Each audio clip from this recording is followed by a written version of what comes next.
ತಂತಿ ಬೇಲಿಗೆ ಸಿಲುಕಿ ಗಾಯಗೊಂಡಿದ್ದ 9 ಅಡಿ ಉದ್ದದ ಹೆಬ್ಬಾವಿಗೆ ಧಾರವಾಡ ಕೃಷಿ ವಿಶ್ವವಿದ್ಯಾಲಯದಲ್ಲಿರುವ ಪಶು ವೈದ್ಯ ಡಾಕ್ಟರ್ ಅನಿಲ್ ಪಾಟೀಲ್ ಅವರು ಯಶಸ್ವಿಯಾಗಿ ಚಿಕಿತ್ಸೆ ನೀಡಿದ್ದಾರೆ.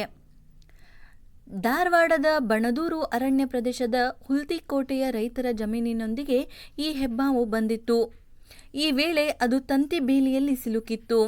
ಉರಗ ಪ್ರೇಮಿ ಸೋಮಶೇಖರ್ ಚನ್ನಶೆಟ್ಟಿ ಅವರ ಗಮನಕ್ಕೆ ಈ ವಿಷಯ ಬಂದಾಗ ಸ್ಥಳಕ್ಕೆ ತೆರಳಿದ ಸೋಮಶೇಖರ್ ಆ ಹೆಬ್ಬಾವನ್ನ ರಕ್ಷಣೆ ಮಾಡುವಾಗ ಹೆಬ್ಬಾವಿಗೆ ಗಾಯವಾಗಿತ್ತು.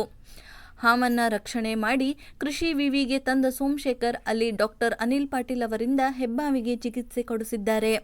ಚಿಕಿತ್ಸೆ ನಂತರ ಅದನ್ನ ಸುರಕ್ಷಿತವಾಗಿ ಮರಳಿ ಕಾಡಿಗೆ ಬಿಡಲಾಗಿದೆ.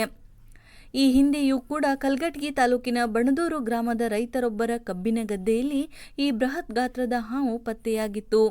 ಅರಣ್ಯ ಅಧಿಕಾರಿಗಳು ಮತ್ತು ಸೋಮಶೇಖರ್ ಸ್ಥಳಕ್ಕೆ ತೆರಳಿ ಕಬ್ಬಿನ ಗದ್ದೆಯಲ್ಲಿದ್ದ 12 ಅಡಿ ಉದ್ದದ ಬೃಹತ್ ಗಾತ್ರದ ಹೆಬ್ಬಾವನ್ನ ರಕ್ಷಿಸಿ ಅದನ್ನ ಸುರಕ್ಷಿತ ಸ್ಥಳಕ್ಕೆ ಬಿಟ್ಟಿದ್ದರು.